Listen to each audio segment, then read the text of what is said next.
Fratelli tutti, tous frères. Peuple de frères, peuple du partage, porte l'évangile et la paix de Dieu. Peuple de frères, peuple du partage, porte l'évangile et la paix de Dieu. L'amitié désarmera toutes nos guerres, l'espérance habite la terre où germera le salut de Dieu. L'amitié désarmera toutes nos guerres, notre Dieu pardonne à son peuple. Peuple de prêtres, peuple du partage, porte l'évangile et la paix de Dieu. Peuple de prêtres, peuple du partage, porte l'évangile et la paix de Dieu. Tous frères, fratelli tutti. Eh bien, nous avons eu déjà la joie de parcourir ce très très beau texte que maintenant, je pense, tout le monde a lu et médité, et puis ça vaut la peine d'y revenir. Particulièrement, je suis heureux de repartir sur ce thème de prière aujourd'hui, puisque l'actualité de l'Église nous y porte. Vous avez tous été, je pense, comme moi, sensibles au voyage, mais je devrais dire au pèlerinage de notre pape François en Irak cette semaine, le week-end dernier. Notre pape François, à l'exemple de saint François d'Assise, visitant l'Égypte pour rencontrer le sultan Malik el-Kamil, saint François, notre pape, s'est rendu lui aussi cette semaine en Irak, on va y arriver, en Irak, pays que nous savons avoir été et être encore ravagé par la guerre. Ce voyage, ce pèlerinage de François était une audace extraordinaire. Ça a été dit, ça a été redit de mille façons. Ce que je voudrais surtout souligner, c'est combien je ressens dans cette audace du pape François très exactement ce que Jésus lui-même nous évoque à travers une histoire qui fait l'objet de tout un chapitre, le chapitre 2, le commentaire de la parabole du bon samaritain.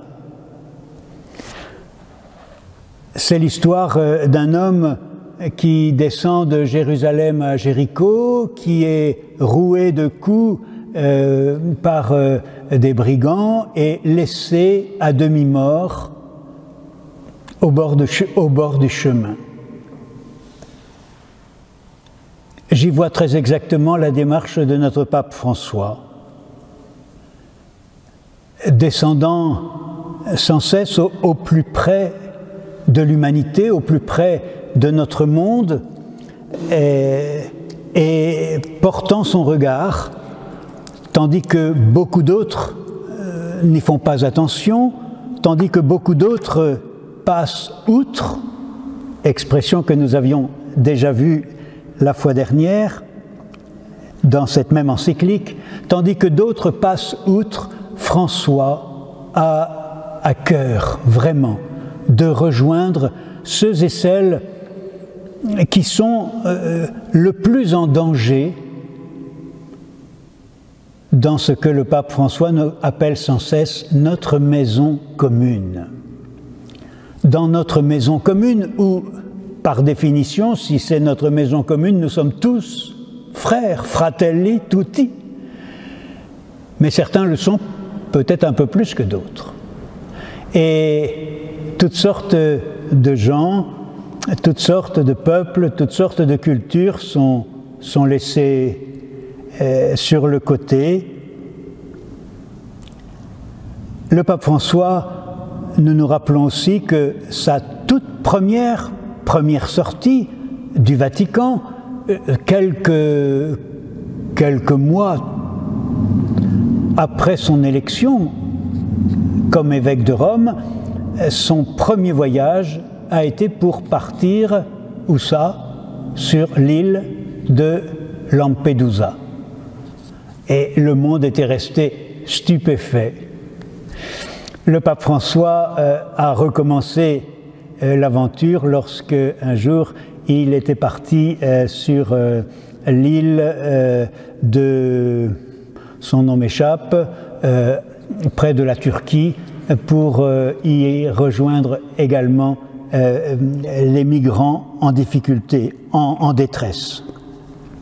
Le pape François s'arrête et prend soin, c'est un mot-clé de cette encyclique, il prend soin avec respect, reconnaissant que ce pauvre homme qui gît à moitié mort, à demi-mort, c'est un frère, vraiment un frère. Ce n'est pas un partenaire, c'est un frère. Ce n'est pas quelqu'un qui fait partie d'une minorité, non, c'est un frère. Et ce frère, François, véritablement vient s'en charger, vient...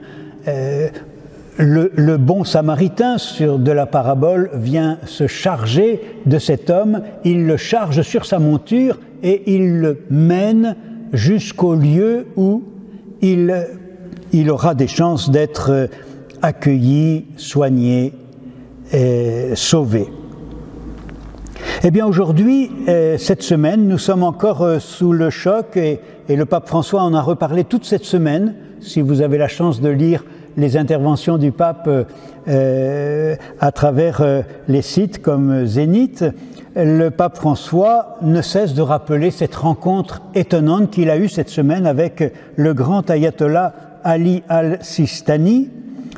Et véritablement, cette rencontre est un signe fort posé par le pape pour faire renaître l'espérance là où elle est bien mise en péril. Ce faisant, le pape François se manifeste véritablement comme un pape toujours en sortie. Vous savez que là aussi, c'est un des mots-clés de son pontificat. Et je relis pour le plaisir quelques lignes, une intervention qu'il a eue récemment, « Église en sortie ». Soit l'Église est en sortie, dit-il, soit elle n'est pas l'Église. Soit elle annonce, soit elle n'est pas l'Église. Si l'Église ne sort pas, elle se corrompt, elle se dénature, elle devient quelque chose d'autre. Et dans cette encyclique, à la fin, mais ce soir je commence par là, dans l'un des paragraphes de conclusion, voici ce qu'écrit le pape François. C'est cela l'Église, une maison avec les portes ouvertes. L'Église est une maison qui a les portes ouvertes, car elle est mère. Et comme Marie, la mère de Jésus, nous voulons être une Église qui sert, qui sort de chez elle, qui sort de ses temples, qui sort de ses sacristies, pour accompagner la vie, pour soutenir l'espérance, pour être signe d'unité, pour établir des ponts, pour abattre des murs, pour semer la réconciliation. Cette phrase, à mon avis, est l'une de celles qui résume toute l'encyclique et qui résume sans doute l'une des intuitions les plus fortes de notre pape et l'une de ses aspirations les plus lumineuses, véritablement pour notre Église qui, comme nous le voyons, comme nous le savons, comme nous le ressentons, notre Église affrontée à toutes sortes de tensions, de difficultés, parfois de ruptures, notre Église qui est bien tentée de se replier sur elle-même. On sent bien que même beaucoup aimeraient un retour en arrière, un retour frileux à nos bonnes sécurités d'autrefois. Je n'en dis pas plus sur le sujet. Une Église en sortie, tous frères. Cette injonction du pape François, cette exhortation, n'est pas seulement une exhortation de type moral, comme si le pape voulait nous faire un sermon en nous disant il faut être frère, hein, il faut bien s'entendre, hein, il faut tout de même, voilà, dans votre famille, dans votre quartier, voilà, il faut être gentil les uns avec les autres. Ça, c'est une injonction morale qui est importante. Mais aujourd'hui, je voudrais souligner combien le pape va beaucoup plus loin qu'une injonction morale adressée à des personnes individuelles. Le pape s'adresse au monde. D'ailleurs, le voyage que vient de faire le pape François en Irak a été commenté de 1000 façons par les médias. On a dit que c'est un voyage historique. Oui. C'est un voyage symbolique. Oui. C'est un voyage politique. Oui. À travers cette démarche du pape François allant en Irak, il y a un signe donné au monde entier. Un signe de ce que précisément nous souhaitons véritablement établir, donner le signe d'une fraternité qui nous rejoint tous. Et le pape François, véritablement, dans cette encyclique, s'adresse au monde. Il s'adresse à toute l'humanité, il le dit explicitement dès le début de l'encyclique, il s'adresse à tous ceux qui ont des responsabilités, il s'adresse aux chefs d'État, et certains manifestent qu'ils ont reçu un écho de ce message.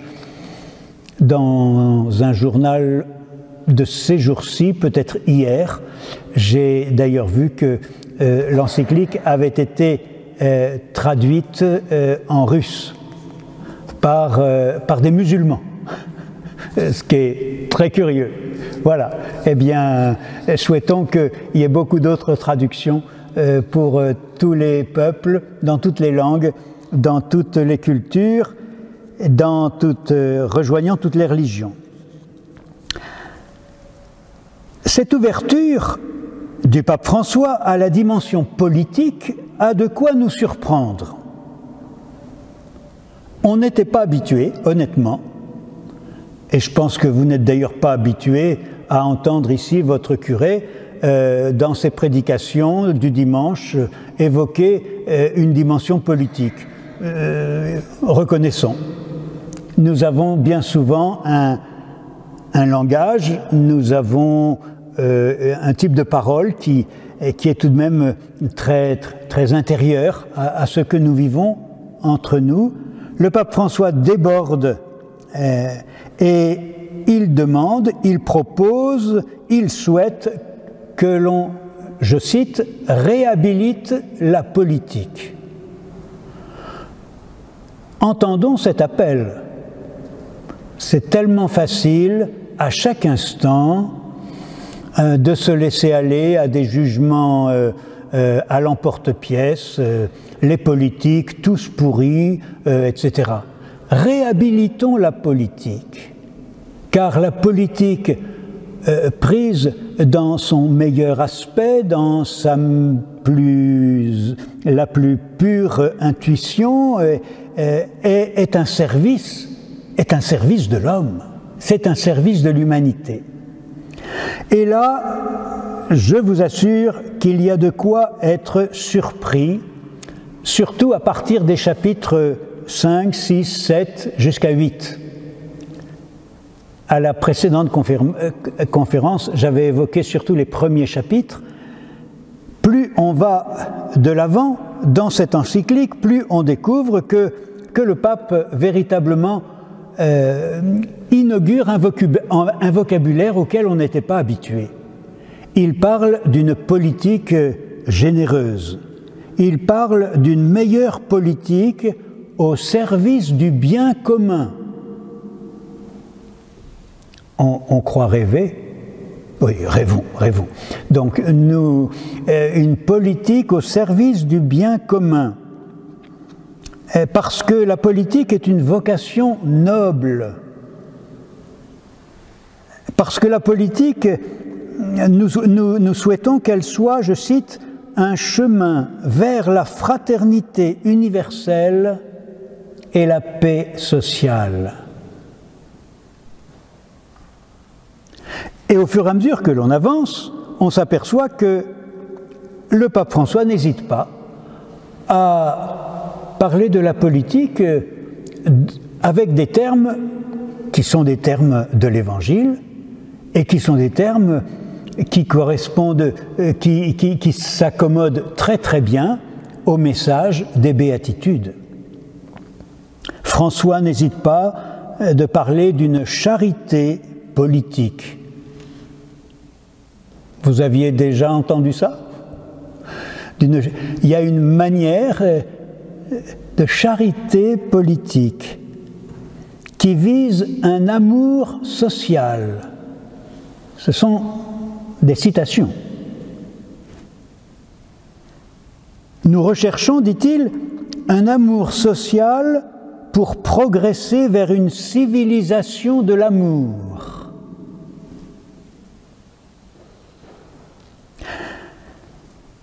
Parce que, et là vous allez tout de suite reconnaître l'accent des béatitudes, les bonnes décisions politiques cherchent d'abord et en priorité le bien des petits, le bien des faibles, le bien des hommes et des femmes en fragilité.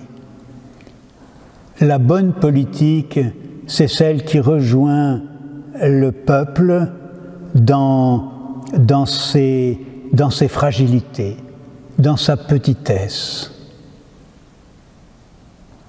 Force est de constater que nous sommes habitués au contraire, et que nous-mêmes sans doute, là où nous sommes, au niveau de nos petites responsabilités, nous avons du mal à envisager les choses de cette manière.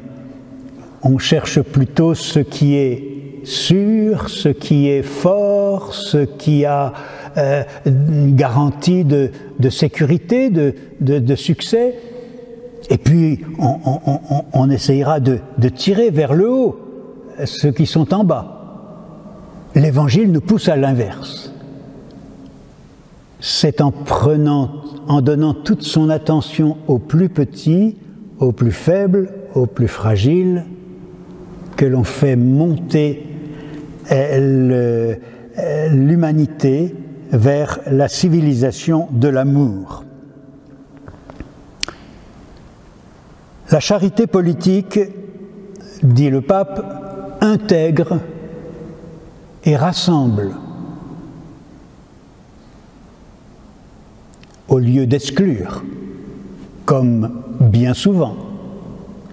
Nous sommes, dit le pape, et il le répète souvent dans ses discours, nous sommes dans une bien souvent dans une civilisation de l'exclusion, la culture du rejet. La culture du rejet. Voilà une expression du pape qui est très très forte. Au lieu d'avoir la culture des petits, la culture des pauvres, la culture de l'étranger. La sollicitude de l'amour nous pousse à prendre soin de la fragilité. Nous devons, écrit le pape, nous devons tendre vers une mondialisation des droits humains les plus fondamentaux.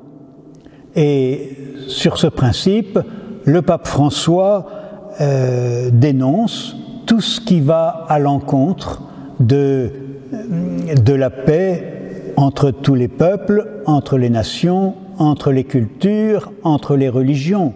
Il fustige évidemment la guerre, qui n'est jamais, dit-il, une bonne solution. Il fustige toutes les formes de violence, les violences de l'armement, particulièrement l'armement nucléaire, qui n'a aucune chance de faire avancer la cause de la paix.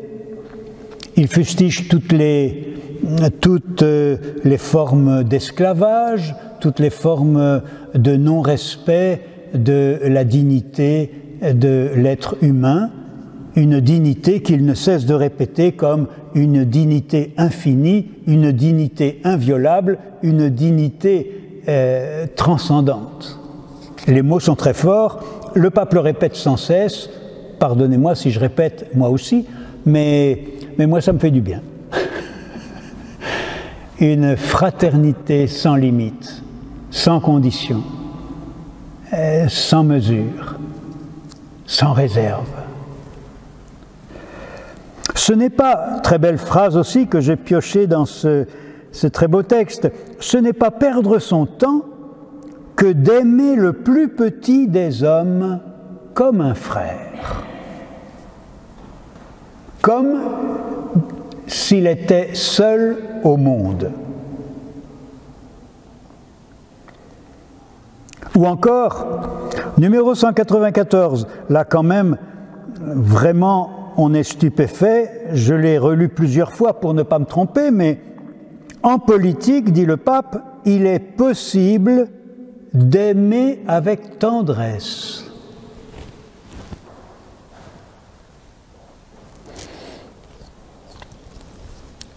C'est ce que nous voyons tous les jours, n'est-ce pas?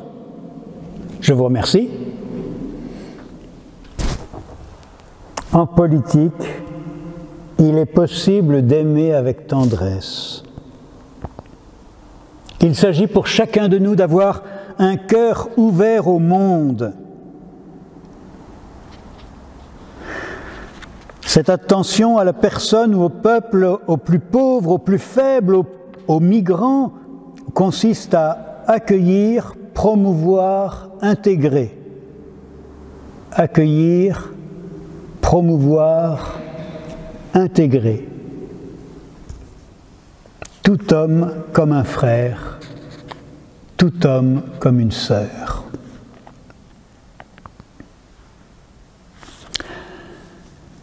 Oui, nous sommes paralysés dans notre société, dans notre monde, par la culture du rejet. Et ce que le pape préconise, et dans le chapitre 6, il développe de façon très abondante comment sortir de cette culture du rejet, comment préférer à la culture du rejet la culture de la rencontre, la culture du dialogue. Dialogue. Vous savez, c'est déjà un mot-clé de l'Église depuis, en tout cas depuis le pape Paul VI, qui a écrit toute une encyclique dans les premières années de son pontificat, toute une encyclique sur le dialogue. Qu'est-ce que le dialogue? Et on a beaucoup à réapprendre dans ce texte. Qu'est-ce que le dialogue? La parole donnée, la parole reçue, la parole accueillie, le respect partagé. Tout se résume, je le lis au chapitre 6, dans le verbe dialoguer. Un dialogue à tous les niveaux, entre les cultures, entre les peuples, entre les religions. J'espère arriver jusqu'au bout, mais le dernier chapitre, le pape François nous invite fortement au dialogue entre les religions, un vrai dialogue où chacun tend l'oreille et son cœur pour recevoir de l'autre ce qu'il porte de vrai, ce qu'il porte de lumière. Tout au contraire d'une attitude qui menace toutes les religions, qui menace notre tradition catholique, tentation de penser que nous sommes propriétaires de la vérité et que nous n'avons rien d'autre à faire que de l'annoncer, de la proclamer, de la dire, et de peut-être même de l'imposer. Dialoguer.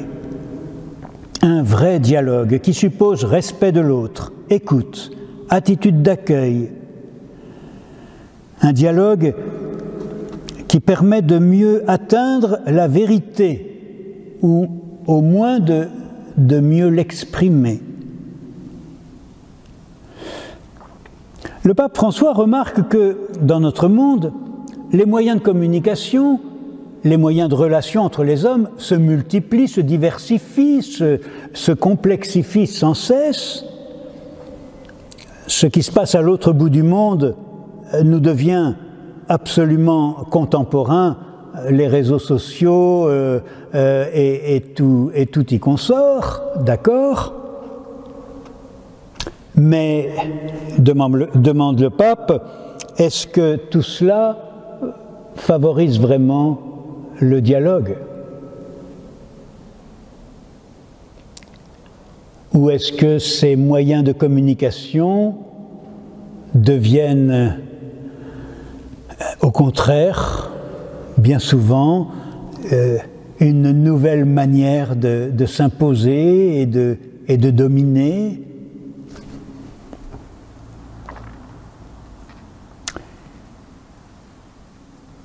Veillons, dit-il, à ce que tous les outils de communication nous orientent vers une rencontre généreuse, vers la recherche sincère de la vérité intégrale. La vérité intégrale, qui peut prétendre avoir la vérité? Nous avons nos convictions, gardons-les, nourrissons-les, fortifions-les dans notre cœur.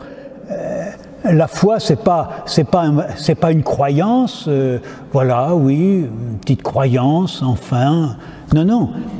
La foi, c'est un roc et voilà. Pourtant, dans l'écoute de l'autre, si différent qu'il soit, qu'il puisse être, il y a toujours quelque chose à entendre, toujours une part de lumière. Le Concile Vatican II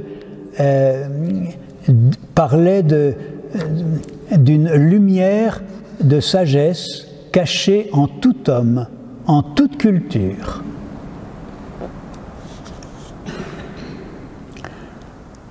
Tout être humain possède une dignité inaliénable. Alors là, ce sont les refrains qui viennent tout le temps. Nous sommes tous absolument égaux. Tout être humain a une dignité inaliénable. Tout être humain a une même dignité inviolable. Ce sont des refrains qu'on lit toutes les 2 pages.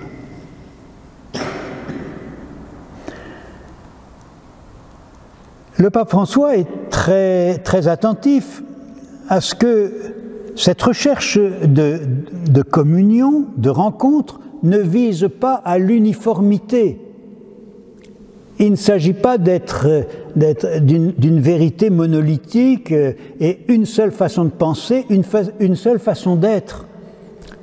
Le pape François développe dans de nombreux textes, on l'avait déjà vu dans Laudato Si, l'image du polyèdre. Le polyèdre comme un diamant, alors avec toutes ses facettes. De tous les côtés, le diamant est le même, mais vu sous un angle différent. Un polyèdre. J'aime beaucoup cette image aussi.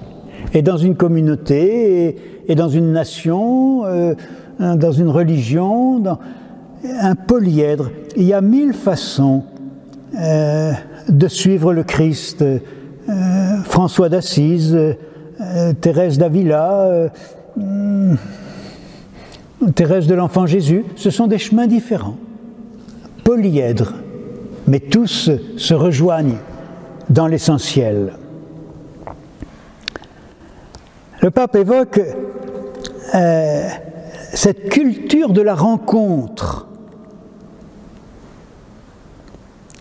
qui signifie que, en tant que peuple, nous avons à chercher à nous rencontrer, à rechercher les points de contact, construire des ponts, envisager quelque chose qui inclut tout le monde.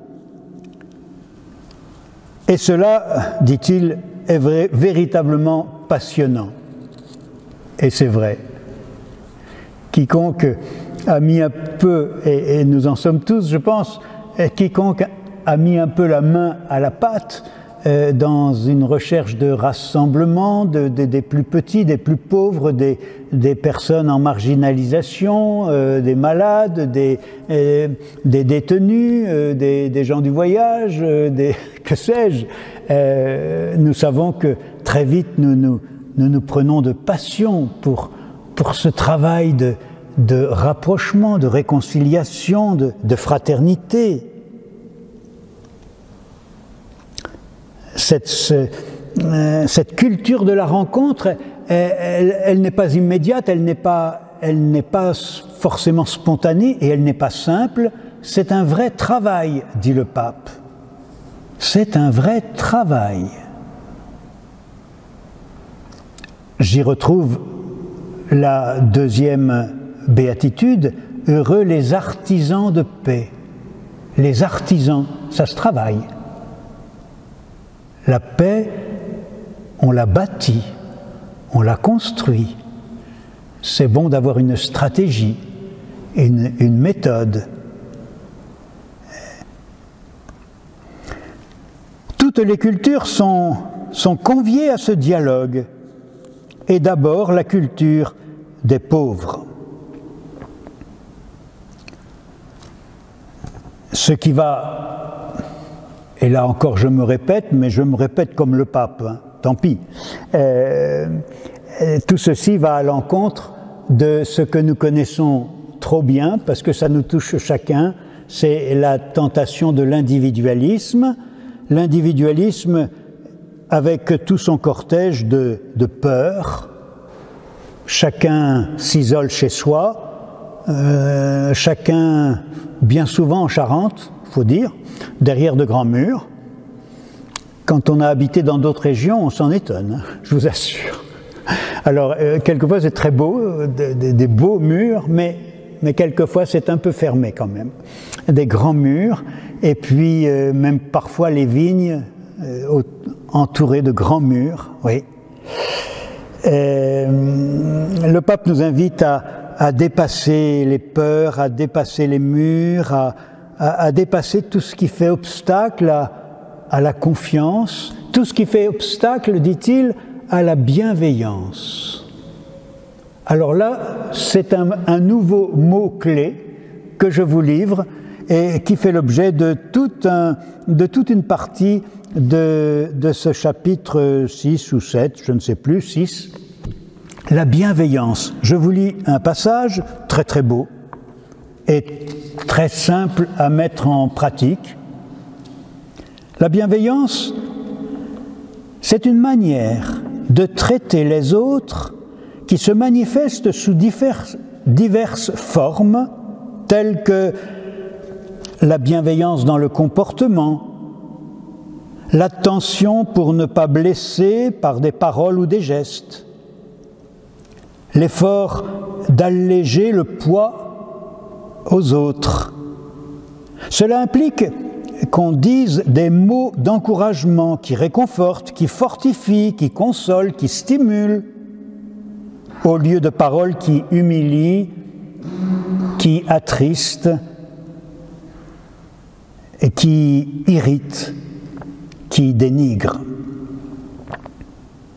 Cultiver la bienveillance n'est pas un détail mineur, ni une attitude superficielle ou bourgeoise, puisqu'elle suppose valorisation et respect, elle transfigure profondément le mode de vie, elle transfigure les relations sociales.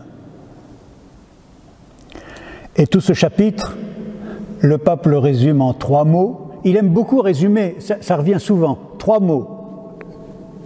Et les 3 mots qui résument ce chapitre sur le dialogue, ces 3 mots que nous connaissons, mais que nous n'utilisons peut-être jamais suffisamment, c'est des mots très difficiles. Écoutez bien, je l'ai dit en français. S'il te plaît, pardon, merci. Faut les répéter? S'il vous plaît, pardon, merci. Et le pape continue en évoquant en quoi consiste ce travail pour bâtir une civilisation de l'amour, ce travail pour aider l'humanité à atteindre un niveau de paix. Si l'on reprend la parabole du bon samaritain, on regarde comment le bon samaritain, d'ailleurs qui est un étranger, hein, vous aviez remarqué, c'est un étranger, donc pour les Juifs, c'est pas un homme, c'est un chien. Bon, alors cet étranger devient le prochain, le frère le plus proche de ce pauvre homme qui est en détresse. Et c'est bien de s'arrêter au lieu de passer outre, c'est bien de regarder au lieu de fermer les yeux, c'est bien d'écouter son cri au lieu de fermer les oreilles, tout ce que nous faisons bien souvent. Mais il y a un vrai travail et le bon samaritain prend sur lui le pauvre homme, il le porte, il le hisse sur sa monture et il le conduit là où il pourra être hébergé et soigné. Il faut, dit le pape, des artisans de paix disposés à élaborer avec intelligence et audace des processus pour guérir et pour se retrouver. Des processus, voilà encore un mot que le pape utilise tout le temps. Des processus. Les choses ne sont pas immédiates et il ne suffit pas de claquer du doigt pour arriver à ses fins. Il faut engager des processus. Et ça demande du temps, ça demande du savoir-faire, de la patience. Reconnaître la vérité des blessures, pardonner, mais ne pas oublier, ne pas nier les blessures. Alors là, il y a tout un chapitre, je ne vais pas avoir le temps de le développer, mais tout un chapitre qui est très impressionnant, précisément sur les blessures provoquées tous ces derniers temps, depuis avec la Deuxième Guerre mondiale, la Shoah, l'extermination, et puis tant et tant d'autres désastres survenus encore tout récemment. Le pape François ne cesse d'évoquer tout à la fois le pardon. Quand il parle aux victimes, il demande le pardon. mais sans prétendre effacer, oublier. Oh, c'est rien, c'est fini, on n'en parle plus. Comment ça, on n'en parle plus? Eh bien, on en parlera encore. Dans la charité politique, il y a, dit le pape, je suis très touché par cette intuition, il y a un devoir de mémoire. Et ne pas aller jusqu'au bout de ce devoir de mémoire, c'est finalement ne pas oser regarder jusqu'au bout la blessure de son frère, la blessure d'un peuple. On peut avoir un véritable élan d'amour, de pardon, au contraire de la vengeance. Le pape le dit. Un grand élan d'amour, de pardon, mais sans oublier. On n'oublie pas. On garde mémoire par respect pour les victimes et puis par souci que cela ne se reproduise pas. Tout ceci pourrait être relu dans plusieurs contextes. Je crois que les contextes actuels d'abus, etc., dans l'Église et partout, pourraient gagner à relire tous ces chapitres. Le pardon, c'est précisément ce qui permet de rechercher la justice sans tomber dans le cercle vicieux de la vengeance, ni dans l'injustice de l'oubli. La prison à perpétuité, la peine de mort, la guerre, la dissuasion de l'arme nucléaire sont toujours des fausses réponses aux problèmes humains car elles ne reconnaissent pas, refrain, l'inaliénable dignité de tout être humain. Entende qui pourra. Et nous arrivons au dernier chapitre, chapitre 8, où le pape François invite les religions, parce que c'est peut-être que là que c'est le plus difficile. Le dialogue, contrairement à ce qu'on pourrait penser, c'est peut-être là qu'il est le plus difficile. Chacun gardant ses convictions, mais des convictions qui deviennent des prisons. Et qui sèment quoi? Qui sèment la domination, le terrorisme et beaucoup d'autres choses du même genre. Je ne suis pas très sûr que l'on ait déjà entendu un homme d'Église parler de cette manière. Que notre foi catholique, notre foi chrétienne a tout à gagner à entrer en dialogue.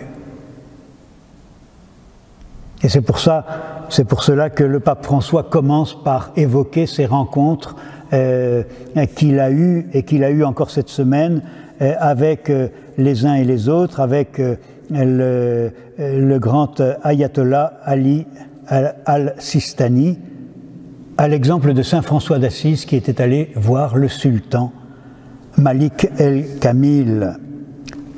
Il faut construire, dit-il.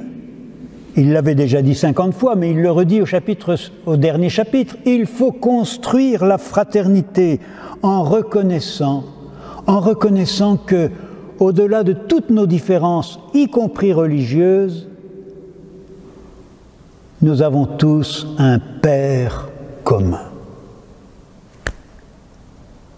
Sans l'affirmation de la dignité transcendante de la personne humaine,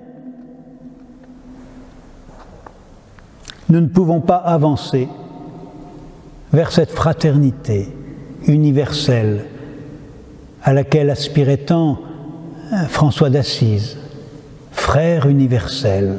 C'était tout le but de sa vie.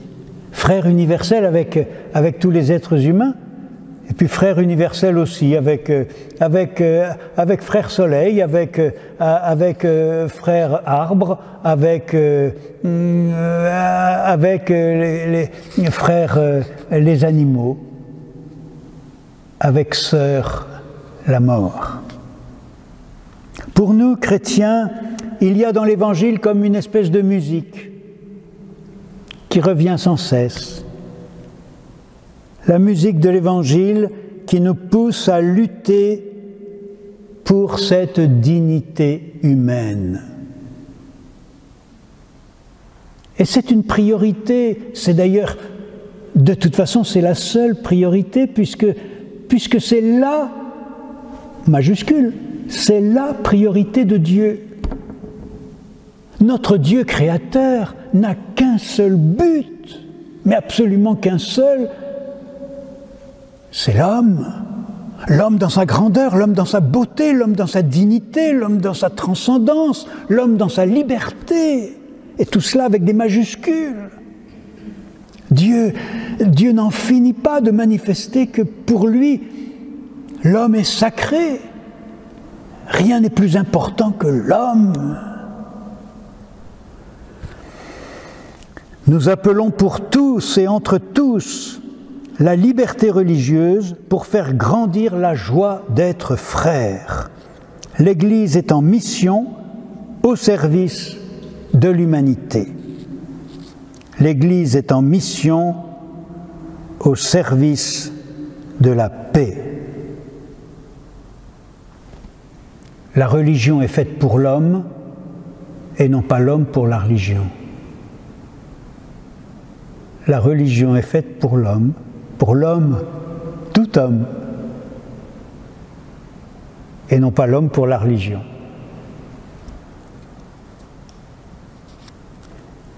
Fratelli tutti.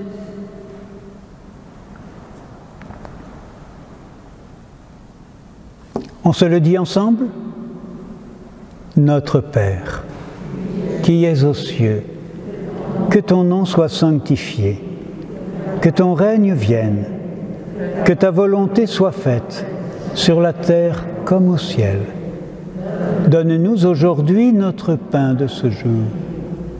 Pardonne-nous nos offenses, comme nous pardonnons aussi à ceux qui nous ont offensés. Et ne nous laisse pas entrer en tentation, mais délivre-nous du mal. Car c'est à toi qu'appartiennent le règne, la puissance et la gloire pour les siècles des siècles. Amen. Je vous remercie.